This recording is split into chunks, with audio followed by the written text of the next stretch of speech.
Hola, ¿qué tal? Bueno, vamos a continuar con otro vídeo de preguntas y respuestas. Ya sabéis, por favor, acordaros, si no estáis suscritos, darle a la tecla de suscripción, darle a like si os gusta el vídeo, darle, si nos queréis ayudar, darle a unirme o unirse, difundir lo que os parezca interesante y proponer a otros que se suscriban. Dejarnos también preguntas, comentarios, ideas o propuestas y las iremos respondiendo en la medida en que podamos a través de estos vídeos de preguntas y respuestas. Venga, vamos allá.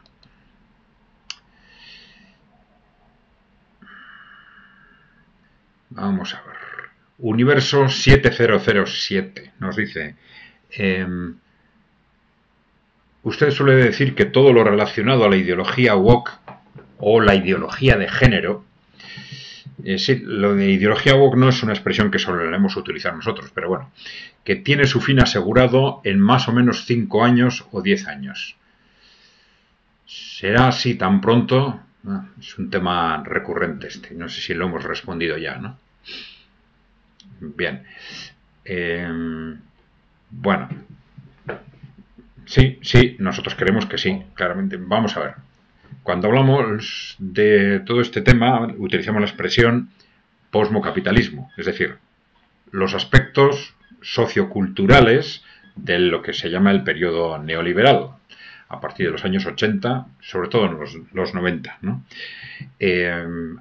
Sobre todo en los 90 digo porque a partir de los 90 termina la Guerra Fría y ese poder corporativo occidental se expande de forma masiva al conjunto del mundo y de forma intensiva, especialmente en Occidente. Y en el ámbito sociocultural estamos hablando del posmofeminismo, el catastrofismo climático, la manipulación de las minorías sexuales, la explotación masiva de trabajadores migrantes, el fomento del individualismo, el cuestionamiento de todo tipo de comunidades humanas y el globalismo. Bien. Entonces, estamos hablando de corrientes que son, cuando se analizan despacio, cuando se analizan con objetividad, son tan absurdas y tan destructivas que solo se han podido mantener hasta ahora porque no se cuestionan, porque en realidad no se habla de ellas, porque lo único que se puede decir sobre ellas es repetir el discurso oficial. En el momento en que se empiezan a cuestionar, y esto ya está empezando, en el momento en que se empiezan a cuestionar, van a estallar. Van a estallar y se van a derrumbar. Eso por un lado. Y por otro lado, tenemos el choque geopolítico como un detonante clave. A partir de este avance constante de los países emergentes, que por supuesto rechazan radicalmente todas estas corrientes, y con el detonante específico de la esperada victoria rusa en Ucrania, ¿no? Esto va a, digamos, a remover todas las bases conceptuales e ideológicas de estas corrientes. Entonces, ahí diferenciamos entre las que pensamos que van a cuestionarse de forma generalizada, pues en un plazo alrededor de 5 años, que serían probablemente las que no tienen un claro soporte económico, que por tanto son la más soporte económico en el sentido de una clara vinculación con los intereses económicos directos del poder o de los intereses corporativos. Y esto quiere decir que, por ejemplo, el posmofeminismo o la manipulación de las minorías sexuales, esto va a caer muy posiblemente alrededor de 5 años. Y va a costar un poco más, probablemente, por eso decimos entre 5 y 10 años, los aspectos que tienen un mayor impacto económico, como es, por ejemplo, la explotación masiva de migrantes, muy claramente, o estos temas relacionados con el catastrofismo climático. Bien, entonces Universo 7007 nos dice, si es así, ¿qué pasa entonces con la cumbre para el futuro de la ONU que se ha celebrado, que está en este septiembre de 2024, y su pacto para el futuro, el cual tiene como columna vertebral el género? Bueno, ¿será posible hacer un programa sobre esta cumbre y pacto de la ONU? Saludos desde Montevideo, Uruguay. Un programa especial. Bueno, vamos a intentarlo porque es interesante. Tomo nota. Porque, vamos a ver, en esta cumbre, por primera vez, es de alguna forma una renovación de la cumbre del 2015 que aprobó lo que se ha llamado los Objetivos del Desarrollo Sostenible para el año 2030, lo que se llamó Agenda 2030, ¿no? Bueno, de alguna forma, esta cumbre para el futuro es una especie de establece ya objetivos para el año 2045, es una especie de reconocimiento del fracaso de la cumbre de la Agenda 2030, pero tiene algunos cambios importantes. Bueno, el primero es que esta Agenda 2030 se aprobó el año 2015 en la Asamblea General de la ONU por unanimidad. Por unanimidad. Esto no ha sucedido ahora. Ha habido países que premeditadamente no han asistido a la votación, otros países que han votado expresamente en contra, Rusia y otros, Irán y otros que se han abstenido, como China y otros, ¿no? Bueno, esto revela ya un cambio muy significativo, ¿no? Porque, bueno, en realidad lo que piensan los países emergentes y casi todos los países en desarrollo sobre estas teorías, bueno, digamos que se ríen de ellas, las desprecian absolutamente y se ríen de nosotros por aceptarlas, ¿no? Bien, entonces aquí tenemos ya un mundo fraccionado al revés. Claro, la Asamblea General de la ONU hay que tener en cuenta que toma decisiones en base al número de países. Entonces, ¿es representativa la Asamblea General de la ONU? Bueno, pues no. No, porque tiene el mismo peso un país de 1 millón de habitantes que un país con 1.500 millones. ¿No? ¿De acuerdo? Entonces, bueno, pero esto quiere decir lo que quiere decir, pero ya nos está diciendo que el mundo está ya expresamente rechazando los países emergentes y buena parte de los países en desarrollo están rechazando ya de forma abierta, lo que hasta ahora, pues bueno, de alguna forma miraban hacia otro lado y tal.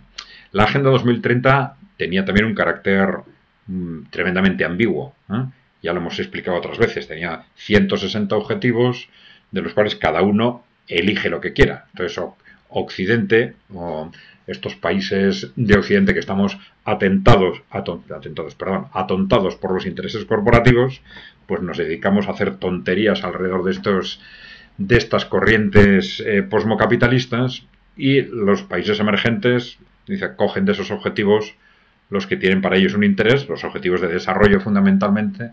Entonces dicen, bueno, cumplimos la Agenda 2030 porque estamos impulsando el desarrollo, y se olvidan, digamos, de estas tonterías de los europeos, ¿no? Entonces sí, sigo creyendo que evidentemente este ha sido un movimiento, este tema de la cumbre para el futuro, muy impulsado de alguna forma para rescatar una Agenda 2030 que estaba haciendo aguas, muy impulsado por Estados Unidos, Gran Bretaña, Israel, pues los países que están alrededor más cercanos a los intereses corporativos, ¿no? Y bueno, pues todavía tienen un peso importante en las organizaciones internacionales, pero ya se refleja. Esto es cuestión de tiempo. Esto en absoluto va a detener, por el contrario, pues el impacto que va a tener de forma inmediata pues la cumbre de los BRICS, ya digo, en general el avance de los países emergentes, la prevista victoria rusa en Ucrania. Todo esto se va a derribar muy rápidamente, y que incluso dentro de la propia Europa y Estados Unidos, pues la sociedad está cada vez más evidentemente fragmentada alrededor de estos temas, ¿no? Hace unos años nadie se atrevía a decir nada, pero bueno, Estados Unidos en este momento ya está partido al 50% alrededor de estos temas, y en Europa hay una creciente división. Se empieza a hablar de estos temas públicamente, y cuando se empieza a hablar, ya digo, son tan absurdos y tan destructivos que rápidamente van a acabar siendo cuestionados de forma mayoritaria, ¿no? A ver, Mazamete nos dice: Las bases militares de Estados Unidos que tenemos en España se instalaron en 1953.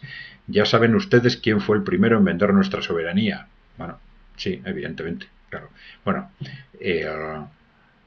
la posición de Estados Unidos con respecto al franquismo cambió radicalmente, efectivamente, a partir de los años 50. La Segunda Guerra Mundial creó un cierto contexto de distanciamiento, pero esto se terminó rápidamente en los años 50. Hay que tener en cuenta que ya enseguida, después de la Segunda Guerra Mundial, para Estados Unidos y para los países occidentales, el gran enemigo a batir fue fundamentalmente la Unión Soviética. La Unión Soviética y también los movimientos comunistas dentro de Europa, etcétera, ¿no? Y entonces, en ese sentido, el franquismo fue un aliado clarísimo, y así se empezó a considerar a partir de ese momento, ¿no? Bien, Erickson Santiesteban. Las crisis económicas son la enfermedad crónica del capitalismo, la agudización en la contradicción entre el desarrollo de las fuerzas productivas y la distribución de la riqueza.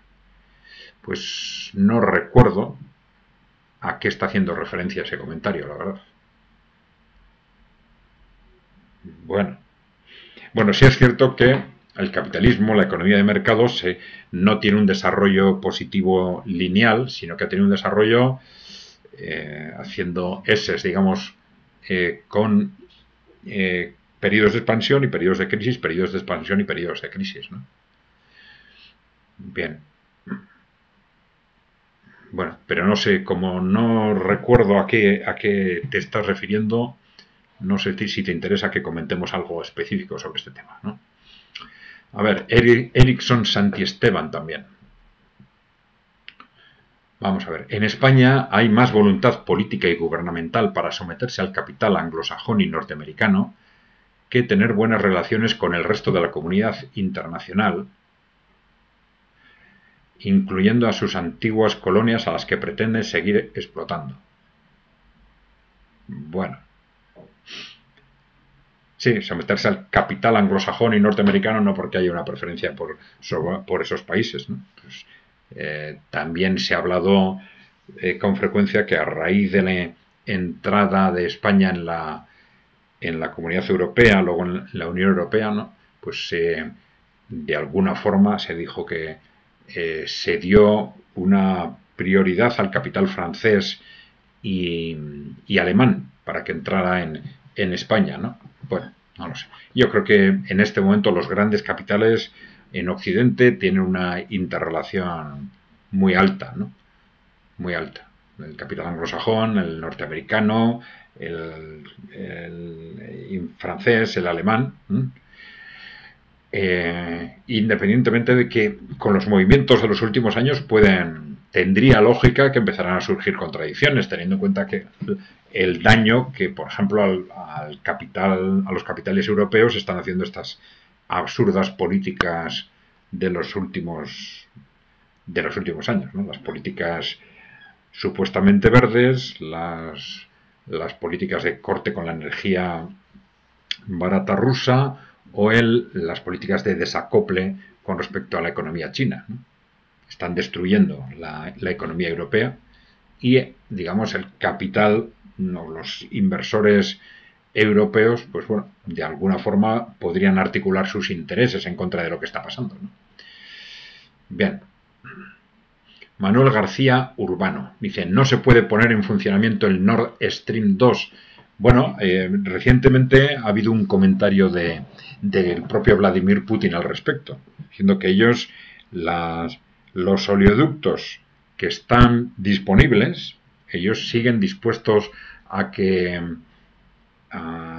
digamos, a enviar energía a través de los gasoductos disponibles, enviar energía, enviar gas a través de los mismos a Alemania, si Alemania quiere. Pero es que Alemania no quiere. Alemania, vamos a decir, el gobierno alemán. El gobierno alemán no quiere. Entonces, por mucha necesidad que el país tenga, pues no quieren aceptar energía rusa, parece. Bien. Los gasoductos que fueron destruidos también se podrían reconstruir. Tendría un coste, evidentemente, hacer frente a un coste mayor cuanto más tiempo pasa, pero si hubiera una clara apuesta por utilizarlo, se podrían reconstruir. A ver, Geltoki E1. Tengo una duda argumentada a continuación, basada en informaciones confidenciales percibidas por un marino ajeno a las televisiones nacionales. Dice, ¿es posible que el jefe de la mafia marroquí sea Mohamed VI en connivencia con el rey Juan Carlos? El hecho de que el primero viva en París y el segundo en Dubái y nosotros seamos súbditos y bueno, no lo sé, no tengo información al respecto. Posible, pues posible evidentemente parece que sí, pero no, todo es posible, ¿no? Pero no tengo ningún dato al respecto. Maite Alepuz dice, lo que no veo es que Israel esté perdiendo la guerra cuando acaba de invadir el Líbano.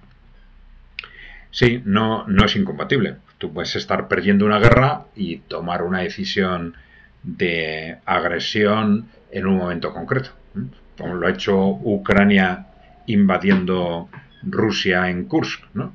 Pueden ser maniobras de distinto carácter, maniobras de despiste, maniobras desesperadas, maniobras con objetivos de de carácter desesperado. En el caso de Israel yo creo que está claro. Es decir, invadir, más que invadir, bombardear, ¿no? Está bombardeando sistemáticamente el Líbano, está intentando provocar una escalada que no tiene sentido, ya digo, militar en sí mismo, ¿no? Más que iba a agravar su situación, todavía más la situación militar de Israel en este conflicto. Solo tiene sentido de crear un conflicto mayor que arrastre a Estados Unidos. Está claro. El objetivo es el mismo que al final, que el de la OTAN en Ucrania. Una escalada que lleve a implicar a Estados Unidos, lo cual significa evidentemente una guerra mundial. Bien. Canal de Pedro Vera. Dada la situación crítica en la que nos encontramos, perdonad, y la nula movilización popular, quizás fuera urgente, además de interesante, dedicar un programa a plantear posibles acciones para favorecer que la ciudadanía tome conciencia. Ni los partidos políticos ni el resto de organizaciones de la denominada sociedad civil parece que vayan a implicarse en movilizar a la gente ante unas políticas contrarias al interés general y al sentido común. Bien, ya hemos hablado de esto desde distintas perspectivas, pero bueno, acciones para favorecer que la ciudadanía tome conciencia. Claro, el que tenga muchos recursos pues puede hacer muchas cosas, pero cuando hablamos de cosas que puede hacer la gente, tenemos dos vías de actuación. La primera es, yo diría que Internet. Internet ofrece posibilidades de actuación que antes no existían. Antes era muy difícil que una persona sola por sí misma pudiera realizar una actividad importante. Ahora sí, ahora es posible que jugando, trabajando y jugando inteligentemente en Internet conseguir un eco importante. Pero la otra vía es la agrupación, es decir, juntarnos con un pequeño grupo de personas y empezar a, en mancha de aceite, extender un poco el marco de relación a través de una asociación. Ya hemos dicho que no tiene por qué formalizarse jurídicamente desde el principio, pero en la medida en que se van agrupando personas, pues sí es importante darle una forma a esa agrupación, ¿no? Pero juntar personas es la cuestión clave, ¿no? Entonces, yo sí animaría a los que quieran hacer algo a empezar, que empiecen a pensar, a ver, hay 2, 3 personas con las que me pueda juntar para empezar a mover estos temas, pues ya tienes un punto de partida.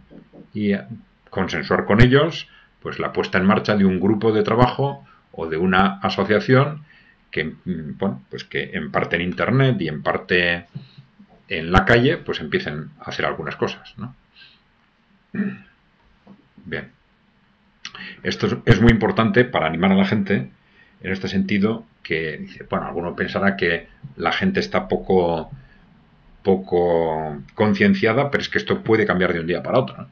Esta sensibilidad con respecto al riesgo que puede tener, por ejemplo, una posible extensión de la guerra, una guerra mundial, esto puede cambiar de un día para otro. Basta que en los medios de comunicación masivos empiece a comentarse este tema por una u otra razón y de un día para otro te puedes encontrar con que a lo mejor estás haciendo convocatorias a las que te van 15 personas o 30 personas y de pronto empiezan a ser cientos o miles, ¿no? Entonces, yo creo que hay que tener en cuenta eso y moverse cuanto antes. Bueno, Mordi 1 dice, la Agenda 2030, bueno, otra vez, ¿qué persigue, qué propósitos tiene, efectos directos y colaterales económicamente, qué esconde? Es el fin de pequeños y medianos agricultores. Las llamadas corporaciones, fondos, buitre y lobbies quieren dominar el sector primario. Gracias. Bueno, la Agenda 2030 ya lo hemos comentado. Puede ser muchas cosas, depende quién la esté interpretando. En principio se aprobó en el año 2015 en la Asamblea General de las Naciones Unidas por unanimidad.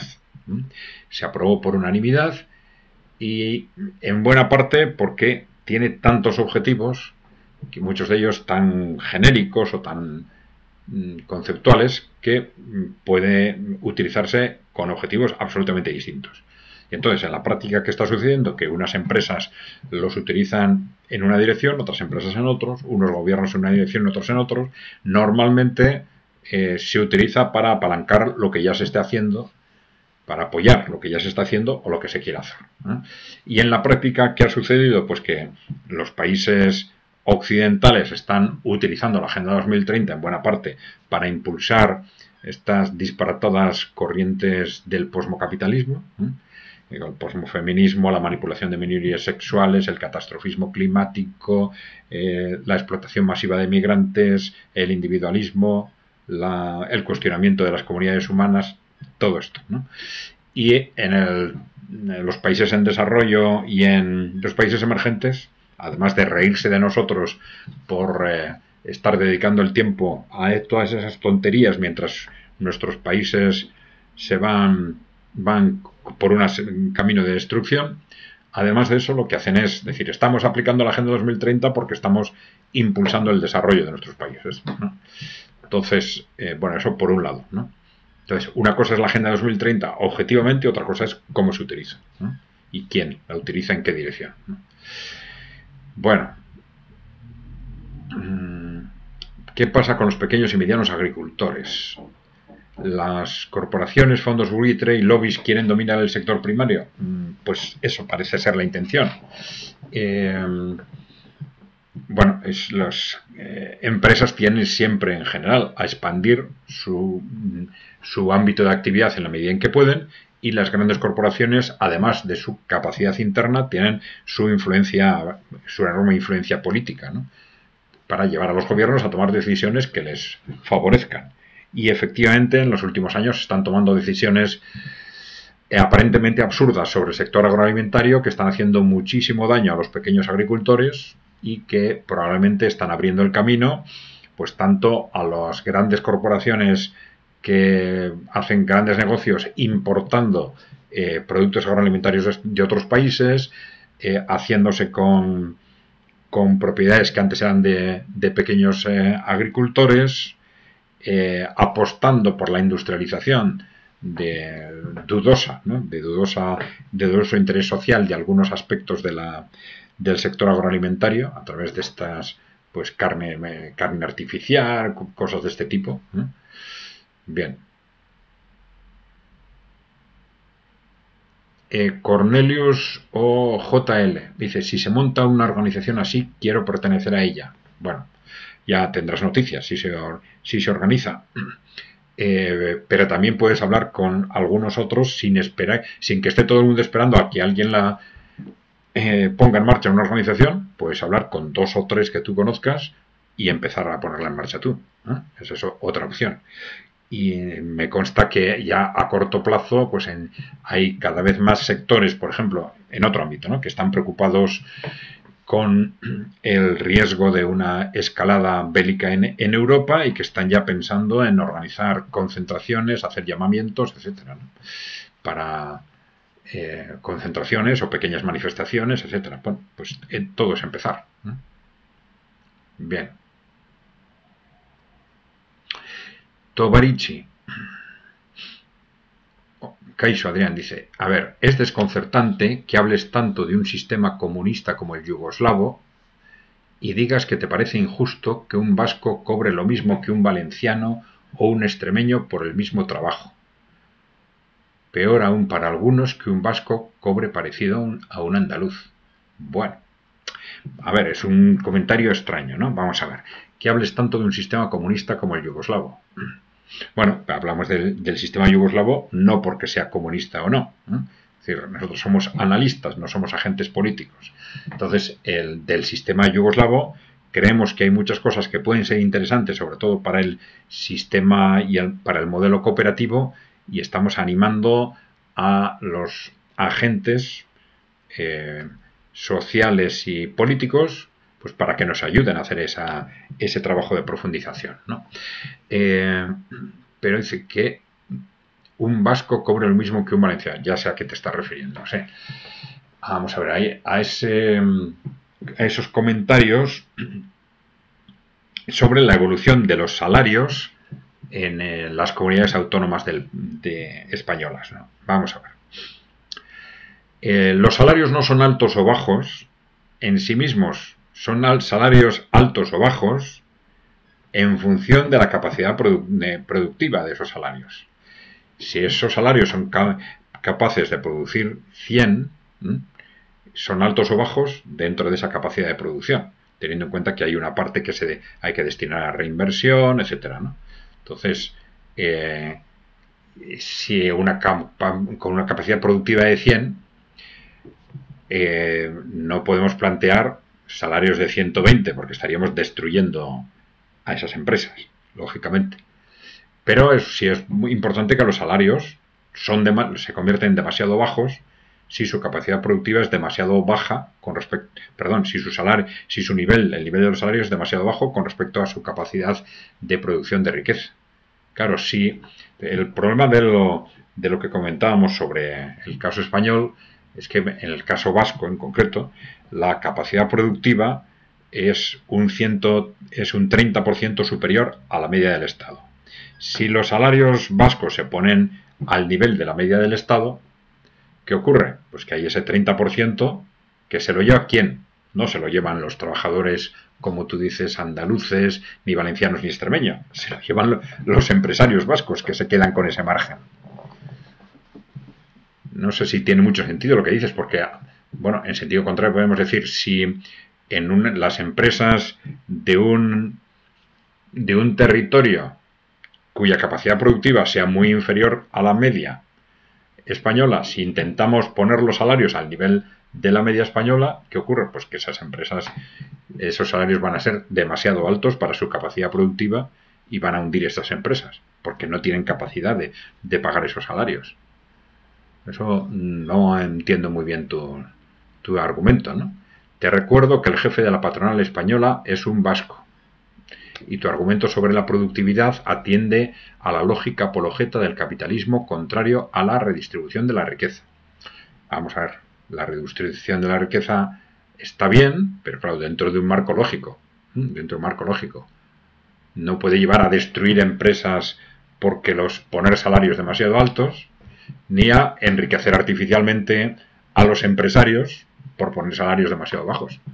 Dice, el jefe de la patronal española es un vasco. Claro, estos son los más interesados, tanto en la COE. La COE es un gran defensor de lo que tú estás defendiendo, de que ese mantenimiento del marco estatal de las relaciones laborales para que los salarios vascos sean más bajos y enriquecer artificialmente a los empresarios vascos. Bueno, en primer lugar, si Euskadi ha tenido productividad, ha sido en gran parte con mano de obra extremeña. ¿Vi? Pero si no estamos hablando de un tema de buenos y malos, de que unas regiones sean mejores que otras, es otra cuestión distinta, ¿no? Vamos a ver. Si algún día tomamos el poder los comunistas, entonces un vasco y un andaluz cobrarán lo mismo por el mismo trabajo. Bueno, pero claro, ¿y por qué no? ¿Y por qué no en toda Europa, ¿no? O en todo el mundo, ¿no? Si tú dices, con ese argumento que tú planteas, por el mismo trabajo, todos los trabajadores deberían cobrar lo mismo en todas partes, ¿no? Bueno, o no, o no, los salarios, ya te he dicho, son altos o bajos en función de lo que estén aportando, y lo que estén aportando en creación de riqueza depende de la capacidad productiva. Argumentos sobre productividad y salarios como el tuyo serán descartados porque son la base de la desigualdad entre la clase trabajadora. No relacionar los salarios con la productividad es una barbaridad en un país capitalista y en un país comunista, ¿no? Los salarios no son buenos de forma abstracta. Ningún país comunista dice voy a subir los salarios y los sube por encima de la productividad, ¿no? Siempre se mira cuál es la productividad, qué parte de esa productividad es necesaria, por ejemplo, para reinversión o para finalidades sociales o para lo que sea, y ahí vemos dónde se pueden situar los salarios. A ver, Bryce Lorenzo. Viendo todo lo que pasa en Inglaterra con los problemas de seguridad y la destrucción de su cultura, me pregunto si hay verdaderamente una conspiración para reemplazar a la raza blanca o si solo me da esa sensación al saturarme con ese tipo de informaciones. Es que no logro entender que solo para tener más mano de obra barata se llegue al borde de la guerra civil y el colapso de la sociedad. Bueno, vamos a ver. El objetivo de disponer de mano de obra barata es un objetivo evidente de los movimientos migratorios. Es que el que quiera negarlo tiene que estar ciego, porque es que es algo de lo que se da cuenta cualquier persona, ¿no? Pero ya hemos dicho nosotros desde el principio que no es el objetivo único, ¿no? Hay un segundo objetivo que es el de manipulación y control social. Y enseguida esos movimientos migratorios se utilizan para tener a la sociedad dividida, ¿no? Entonces, el objetivo de asegurar el control, en este caso de Europa, durante 3 generaciones o 100 años, con una sociedad dividida y enfrentadas internamente, etcétera, pues puede ser un objetivo estratégicamente de primer orden para estos intereses corporativos, ¿no? Bien.